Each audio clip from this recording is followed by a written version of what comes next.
Buenos días, buenas tardes o buenas noches, según la hora en la que estén revisando la clase. Vamos a revisar el tema de síndrome piramidal. En relación con este síndrome, es importante recordar que corticoespinal no es necesariamente lo mismo que piramidal, ni necesariamente lo mismo que neurona motora superior. En general, corticoespinal hace énfasis al tracto que se origina en la corteza motora, parietal y premotora y desciende de forma directa hasta la médula espinal. Piramidal hace relación a las fibras que encontramos en el bulbo raquídeo a nivel de las pirámides, donde usualmente decusa la vía corticoespinal en la decusación de las pirámides. Y neurona motora superior hace referencia a las neuronas motoras que forman las vías motoras descendentes hasta la médula espinal. Entonces, si bien la principal neurona motora superior es las de las células gigantes piramidales en la corteza motora y premotora, también tenemos el área 6 premotora, suplementaria motora, las parietales, y también tenemos tractos indirectos como el rubro espinal, retículo espinal, vestíbulo espinal y tecto espinal, que forman parte de este sistema de neurona motora superior. Entonces, si recordamos la vía motora, vamos a tener que, vamos a tener que se origina en el área 4, que es lo que clásicamente le escriben a uno, que es el giro precentral, y es el área motora primaria. Pero de ahí se originan aproximadamente el 31% de las fibras que componen el haz corticoespinal. El 29% se origina de las áreas premotoras, suplementarias motoras, anteriores al área motora primaria, y el 40% restante de las fibras somatosensoriales del giro postcentral y el lobulillo parietal. Estas fibras que se originan en la corteza cerebral van a descender por la corona radiada, que es la parte ya de sustancia blanca, son axones, se condensan más en la parte de la cápsula interna, que recordemos que la vamos a encontrar entre el tálamo, el putamen y el caudado, pero precisamente en el brazo posterior de la cápsula interna. Y en este brazo posterior de la cápsula interna, en la parte más anterior, vamos a tener las fibras que llevan información de la cara, luego están las fibras que llevan información del miembro superior, y en la parte más posterior, como podemos ver en la imagen de la derecha, las fibras que llevan información del miembro inferior. Aquí en este lugar a donde se condensan las fibras, si tuviéramos lesiones, entonces vamos a tener una debilidad de todo el hemicuerpo, que es densa, global y bien proporcionada.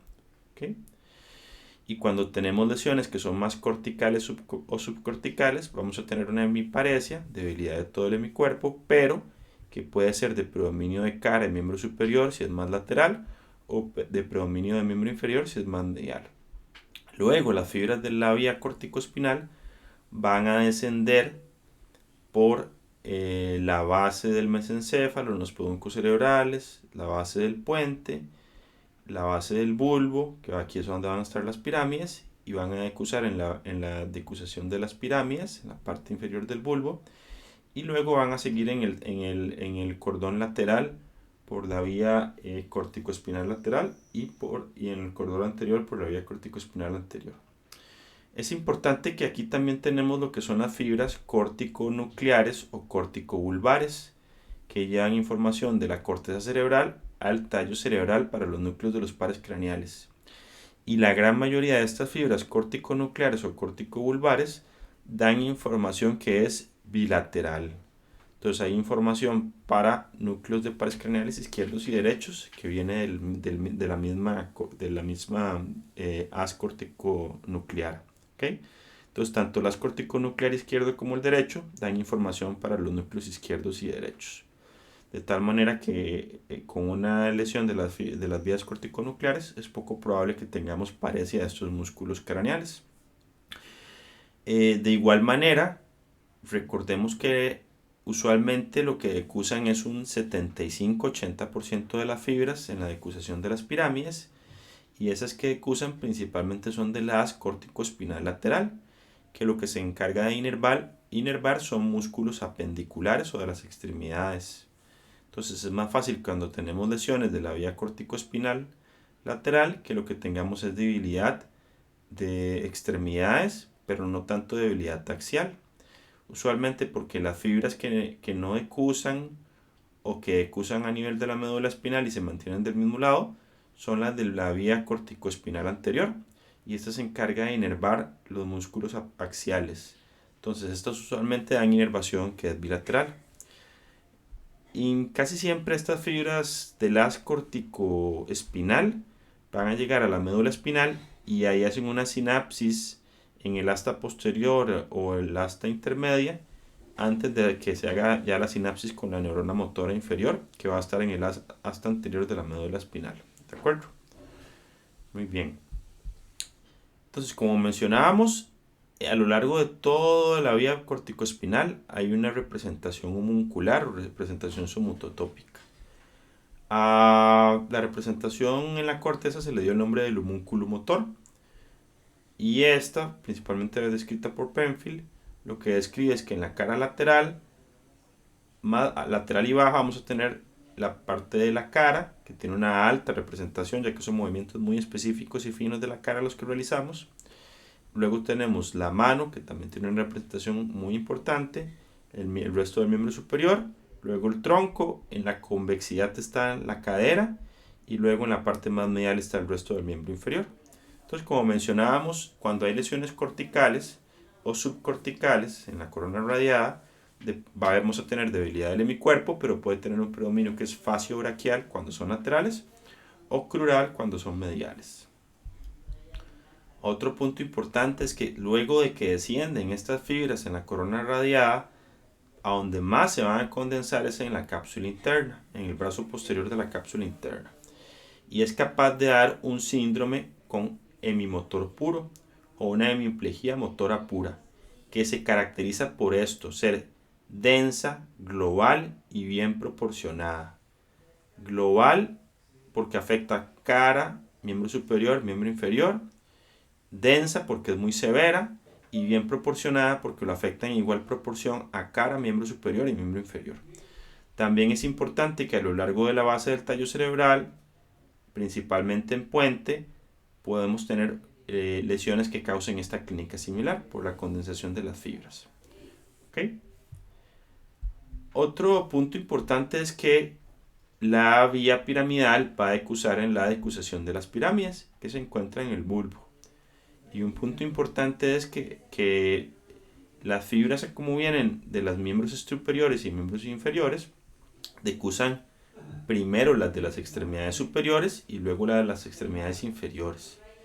De tal manera que de forma infrecuente, con lesiones en la unión cérvico-vulvar, puede ser que si se afecta antes de que decusen las fibras de las extremidades inferiores, tengamos lo que se llama una parálisis cruciata, en la cual se afecta una extremidad superior y una extremidad inferior contralateral. ¿Okay? Entonces es como cruzada la parálisis.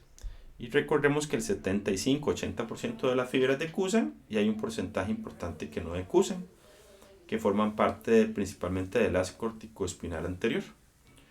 Aunque hay casos patológicos o variantes en las cuales no decusa un porcentaje más importante de las fibras. Entonces, en las lesiones cervicovulvares que afecten el haz corticoespinal de un lado antes de que decusen las de la extremidad inferior, podemos tener una parálisis cruciata. Una vez que llega a la médula espinal, el haz corticoespinal también tiene una distribución somatotópica. Entonces, en la parte más lateral vamos a tener las fibras sacras, luego tenemos las lumbares, las del tórax, y más mediales ya las cervicales. Entonces, más medial en el haz corticoespinal tenemos lo del miembro superior, y más lateral lo del miembro inferior. ¿De acuerdo? El síndrome piramidal va a estar compuesto por 4 componentes, que van a ser la parálisis, la hiperreflexia, la espasticidad, que es el aumento del tono muscular, y el signo de Babinski.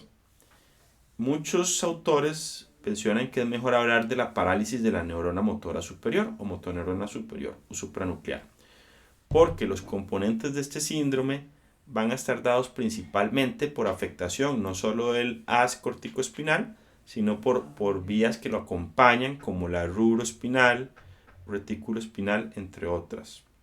Entonces hay síntomas que se dan por lesiones más bien de estas vías, como la espasticidad y la hiperreflexia.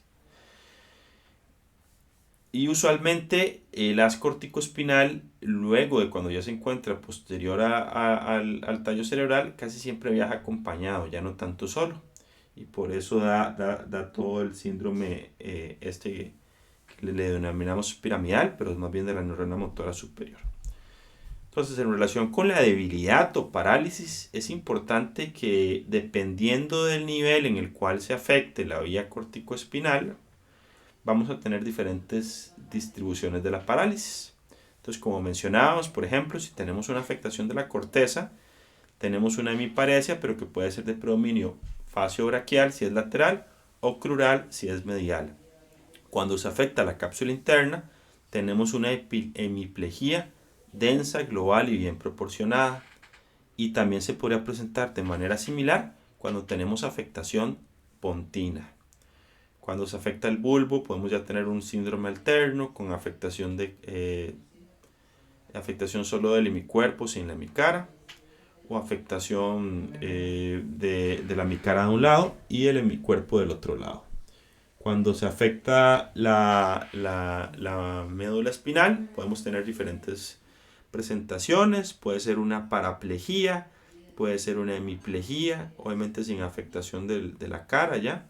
Puede ser una diplegia braquial cuando afecta las dos extremidades superiores. Y van a haber afectaciones usualmente también sensitivas. Puntos importantes. Siempre va a afectar grupos musculares, nunca músculos individuales, a diferencia de la lesión de neurona motora inferior.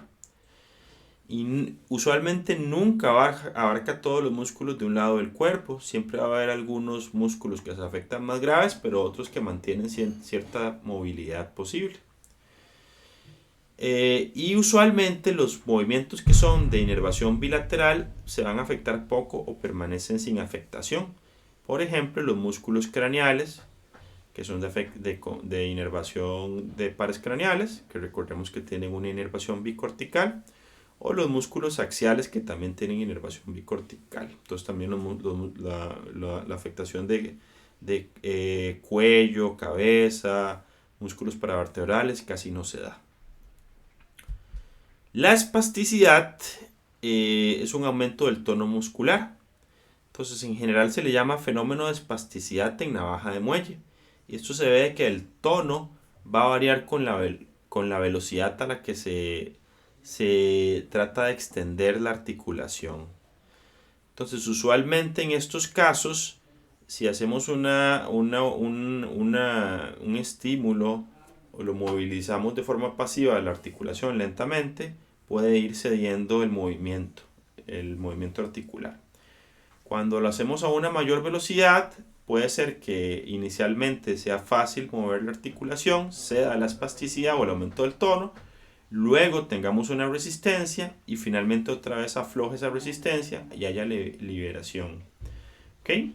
Entonces, dependiendo de la velocidad a la que se estimule o se valore el tono, va a ir variando el aumento de la tonicidad o la hipertonía. Entonces, este tono, dependiendo de la velocidad, es la espasticidad y es característico de las lesiones de la neurona motora superior.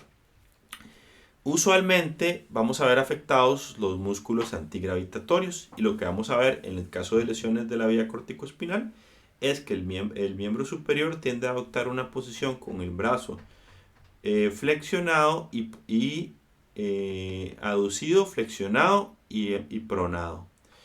Y la pierna va a tender a estar más bien extendida y en aducción, ¿ok? Que son movimientos antigravitatorios. Usualmente este estado de espasticidad es un fenómeno de liberación y es resultado de la interrupción de vías inhibitorias descendentes. Entonces, si se inhiben vías inhibitorias descendentes, va a haber vías que se liberan y esto va a producir la hipertonía o espasticidad. Y en general, como mencionábamos, hay varias vías que viajan en conjunto con la vía corticoespinal. Entonces, la que se cree en este caso que está involucrada es la vía retículo-espinal. La hiperreflexia está dado por un aumento de la velocidad de los reflejos osteotendinosos o miotácticos, aumento del campo que evoca los reflejos, que esto sería la irradiación o diseminación de los reflejos, son reflejos más violentos, y un signo característico es la presencia del clonus, que van a ser contracciones musculares involuntarias, rítmicas, con una frecuencia que usualmente varía de 5 a 7 Hz, y que usualmente se va a presentar como reacción a los estímulos de estiramiento aplicados de forma repetitiva y sostenida. Entonces, usualmente se puede evocar muy bien en la rodilla o en el talón, o sea, con el reflejo, con el estiramiento del aquilio. Otro es el signo de Hoffman, en el cual estimulamos el tercer dedo de la mano, frotando la uña con nuestros dedos, sosteniendo la muñeca, y vamos a ver cómo se hacen flexión el resto de los dedos de la mano. Ya vamos a ver un ejemplo. Entonces, por ejemplo, aquí tendríamos el aumento de los reflejos. Vamos a ver. Entonces ahí vemos los reflejos, que son veloces, tienen un arco más amplio al usual y son más fuertes. Y ahí vemos cómo al estimular otra región que no debería evocar los reflejos, también se presentan los reflejos. Hay aumento del área reflexógena. Entonces ahí hay un reflejo que es más rápido, más violento, más fuerte, y luego vemos el aumento del área reflexógena en el resto del ejemplo. Ahora vamos a ver el clonus, en el cual estimulamos el estiramiento del tendón de Aquiles, y vamos a ver la respuesta clónica con movimientos de flexoextensión del pie, del dorso del pie. Entonces ahí lo estimulamos y vemos cómo se mantiene de forma rítmica a una alta velocidad el movimiento en flexoextensión del pie. Ese sería el clonus. Y aquí tenemos otro paciente también con clonus. Entonces nuevamente un estímulo vigoroso, mientras que mantengamos el estímulo a la resistencia ahí, la flexión del dorso del pie, vean que se mantiene inagotable. Entonces el paciente tiene una hiperreflexia con clonus inagotable, que también es parte de la lesión de la vía corticoespinal y de la retículo espinal. Y aquí observamos lo mismo. Vamos a ver. No, en este más bien del lado derecho no tenía clonus. Y aquí vemos el signo de Babinski con una hiperextensión del pulgar. Entonces tenemos clonus y Babinski del lado izquierdo y no tenemos clonus del lado derecho. Y este es el signo de Hoffman. Entonces vean que sostenemos la muñeca del paciente, agarramos el tercer dedo entre nuestros dedos y estimulamos la uña tratando de flexionar la falange distal, y vean lo que sucede, cómo se contraen el resto de los dedos de la mano, y esto nos habla de hiperreflexia. Finalmente, en el signo de Babinski es el signo más sensible de la lesión de la neurona motora superior y probablemente el signo más importante de lesión de la vía corticoespinal. En este vamos a estimular la cara lateral de la planta del pie y luego haciendo un giro por la base de los dedos. ¿Okay? Tiene que ser completo, tiene que ser un estímulo vigoroso pero no doloroso. La respuesta normal es una respuesta plantar flexora y la respuesta anormal es una respuesta plantar extensora. Usualmente en los neonatos y lactantes puede ser que ellos presenten un signo de Babinski positivo, y cuando ya se mieliniza bien la vía corticoespinal, ya van a tener la respuesta plantar flexora. Entonces es el signo más sensible de la lesión de neurona motora superior. Entonces en este paciente vamos a ver el signo de Babinski. Entonces estimulamos la cara lateral, vean que bueno, ahí no llegamos a estimular toda la totalidad de la base, pero ahí sí se ve muy bien. Entonces en ocasiones se ve el Babinski y se ve como también se flexionan en abanico el resto de los dedos. En este caso tal vez no se ve muy bien cómo se extienden los dedos porque la paciente pareciera que tiene una neuropatía ¿ok? Asociada, entonces eso le impide flexionar, extender el resto de los dedos. Entonces volvemos a verlo, ahí, vean que como de forma vigorosa extiende el pulgar. Y también extiende un poco los demás dedos, pero no se logra ver bien por la neuropatía periférica que tiene la paciente. ¿Ya? Aquí de nuevo, estímulo vigoroso pero no doloroso y extiende el pulgar. Finalmente, recordemos que tenemos la parálisis por la neurona motora superior y la parálisis por la neurona motora inferior, como lo vieron en otra clase. Entonces, como mencionábamos, las características de la neurona motora superior afecta grupos musculares, nunca músculos individuales, a diferencia de la neurona motora inferior, que sí puede afectar músculos individuales. Usualmente no tiene atrofia la lesión de la neurona motora superior, y cuando la tiene es consecuencia del desuso, no propio de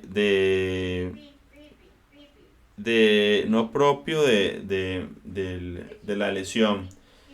Y la atrofia intensa es más de la lesión de neurona motora inferior.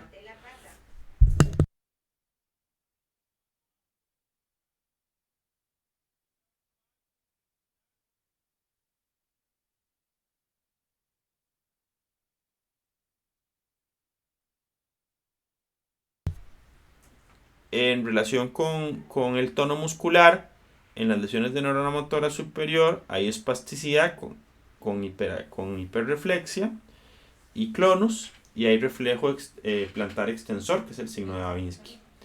Mientras que en la lesión de neurona motora inferior vamos a tener hipotonía y flacidez en los músculos afectados y pérdida de reflejo osteotendinosos con hiporreflexia o arreflexia. Las fasciculaciones no se van a ver en la lesión de neurona motora superior, sí hay fasciculaciones en la lesión de neurona motora inferior. Usualmente los estudios de conducción nerviosa son normales en la lesión de neurona motora superior y son anormales en la lesión de neurona motora inferior con fasciculaciones y otros datos de denervación. Entonces nuevamente el síndrome piramidal que vamos a tener, debilidad o parálisis con un patrón piramidal, hiperreflexia, que tiene clonus, aumento de la velocidad del reflexo, aumento del área reflexógena, signo de Hoffman, si la lesión es alta. Vamos a tener también aumento del tono muscular caracterizado por espasticidad, que es dependiente de la velocidad, ¿ok? Tono dependiente de la velocidad. Y vamos a tener finalmente el signo más sensible, que es el signo de Babinski.